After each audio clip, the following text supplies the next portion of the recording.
All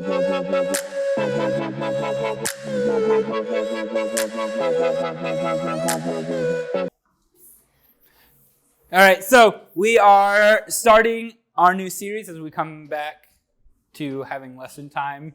And the series is called Reconnecting. Oh my God, that's just make the camera. What? No. Good, then I did a good job at making the graphic because it looks like Who is that, bro? Is that me? it's just a picture off of the internet.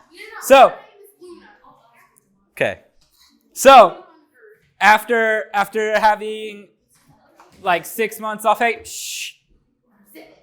after having like 6 months off of youth, and for a while, I mean, you were really just stuck at home, really couldn't go out and do anything. So it was really easy to get disconnected from everything, from your friends, from other people, from school, from youth. So it was really easy to get disconnected and kind of end up off on your own and real isolated, and that can be depressing. It can be challenging when you're trying to grow in your faith and all that kind of stuff.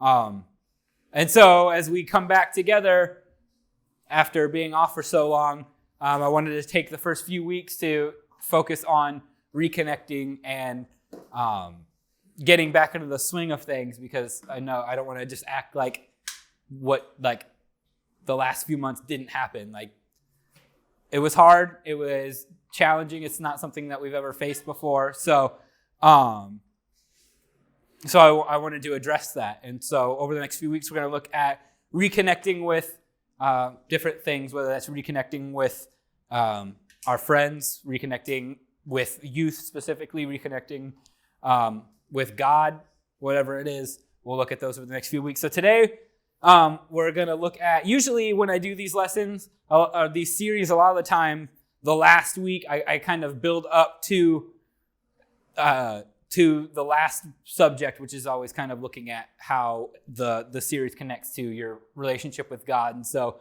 leading up to that, usually it's like, how do you apply this series to your friends, to your home life, to school, to all those different things? And then the last week is usually like, all right, now how does this connect with your relationship with God? But because of this concept of reconnecting, I think we should start with what's most important first. So we're going to start with reconnecting with God. And really, it's challenging from our end, but when we understand things about God, it makes it a lot easier. That when we're reconnecting with God, it's really only a one-way thing, where when we're trying to like reconnect with our friends after being disconnected from them for a while, we have to connect with them, but they also have to connect with us. And so it's kind of a two-way street. It makes it a little bit more challenging. But when we're working on reconnecting with God, it's really only us really finding that connection again, because God doesn't leave us. And that can be hard to think about. And if you're anything like me, the coronavirus crap kind of like had me to a point where it was like, I was just kind of like bummed about everything, being locked at home, not able to do anything, all that stuff. I was really looking forward to baseball season starting, and I had to wait till the end of July instead of it starting in March. So like, there were so many things. I didn't get to have Max's first birthday party. Like, I was just kind of depressed about everything, and it made it really hard to continue to do things like to strengthen my faith journey and work on my relationship with God. And coming back to it after coming back to church once we opened that back up, and coming back to youth and everything, like, it almost can feel like, man, like I took so long off, like, can I even get back to it? Or like almost feeling guilty about the fact that, like, oh, the last few months I like didn't open my Bible at all, or I didn't really like, I wasn't able to go to church, all these different things, like the things that usually you kind of count on to be where you connect with God. And if those are taken away, or if you almost just lose the desire to do that when it comes to like reading the Bible or whatever, like it could make you feel guilty, and that makes it even harder to get back into it. But we shouldn't feel that guilt. We shouldn't feel that way, because even though we may take months off, we could take years off, like God's still there. God's still waiting for us. So the second that you come back, He's right there. He's excited for you. And it reminds me of a story you've probably heard before. It's a parable that Jesus told. And I'm going to read it to you, and then we'll talk about it a little bit. It's in the book of Luke, chapter 15. It says, Then Jesus said, there was a man who had 2 sons. The younger son said to his father, Give me now the part of your property that I am supposed to receive someday. So the father divided his wealth between his 2 sons. A few days later, the younger son gathered up all that he had and left. He traveled far away to another country, and there he wasted his money living like a fool. After he spent everything he had, there was a terrible famine throughout the country. He was hungry and needed money. So he went and got a job with one of the people who lived there. The man sent him into the fields to feed pigs. He was so hungry that he wanted to eat the food the pigs were eating, but no one gave him anything. The son realized that he had been very foolish. He thought, all my father's hired workers have plenty of food, but here I am, almost dead because I have nothing to eat. I will leave and go to my father. I will say to him, Father, I have sinned against God and have done wrong to you. I am no longer worthy to be called your son, but let me be like one of your hired workers. So he left and went to his father. While the son was still a long way off, his father saw him coming and felt sorry for him. So he ran to him and hugged and kissed him. The son said, Father, I have sinned against God and have done wrong to you. I am no longer worthy to be called your son. But the father said to his servants, Hurry, bring the best clothes and put them on him. Also, put a ring on his finger and good sandals on his feet. And bring our best calf and kill it so that we can celebrate with plenty to eat. My son was dead, but now he is alive again. He was lost, but now he is found. So they began to have a party.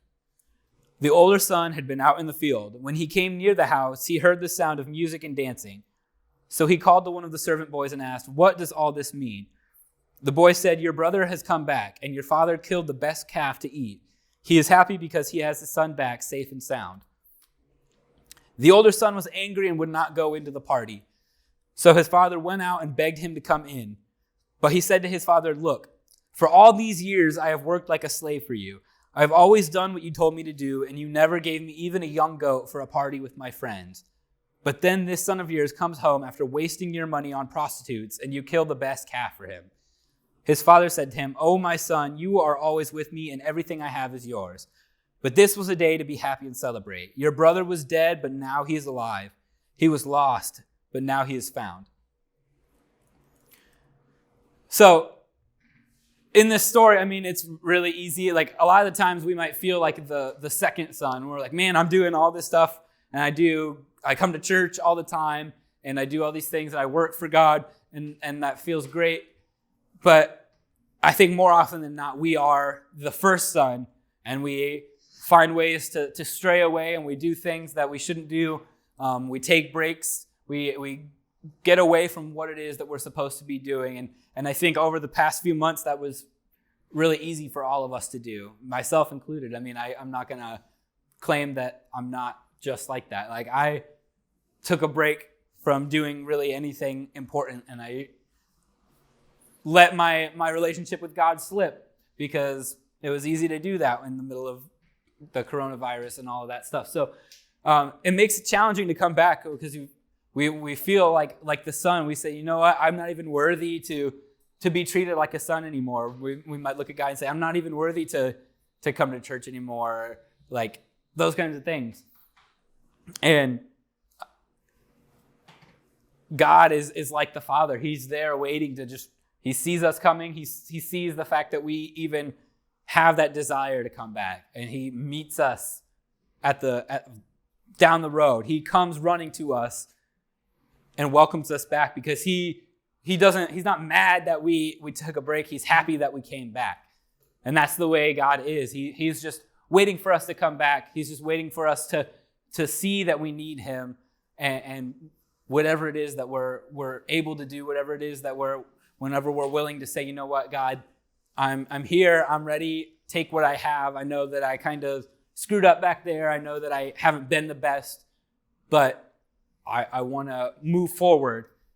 And that's all that God asks of us. And so as we go out and as we continue to work through this, and as we start the fuel season back up, I encourage you to remember that. I encourage you to understand that God's not angry that you may have taken a break from youth over the summer, or you may have not even opened your Bible or whatever. Like, God's not angry about that. He's excited that you're here tonight. He's excited every time you walk through those doors and you come down here, every time you come on Sunday morning, or even if you open up Facebook on a Sunday morning and you watch the service live, or if you can't be here on a Wednesday night, if you pull up the YouTube and you watch the lessons on YouTube, whatever it is, if you watch online or if you're here in person, like, that alone excites God. The fact that you're willing to take those steps, that you're willing to do what it takes to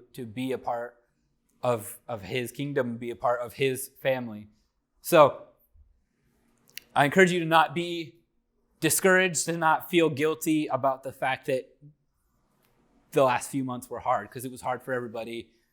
You're not like a bad person, but I encourage you to try and start working back into doing those kinds of things. I know life is still kind of wonky. It's still kind of weird with school and everything, and we're not quite back to normal yet, but we've started to have a little bit more of a routine, so it might be a little bit easier to start getting into the regular life of trying to spend time reading your Bible and maybe listening to a podcast or something, or going on YouTube and watching that kind of stuff. Whatever it is, to work on your relationship with God, or even if it's just saying a prayer every day, being in communication with him, that kind of stuff.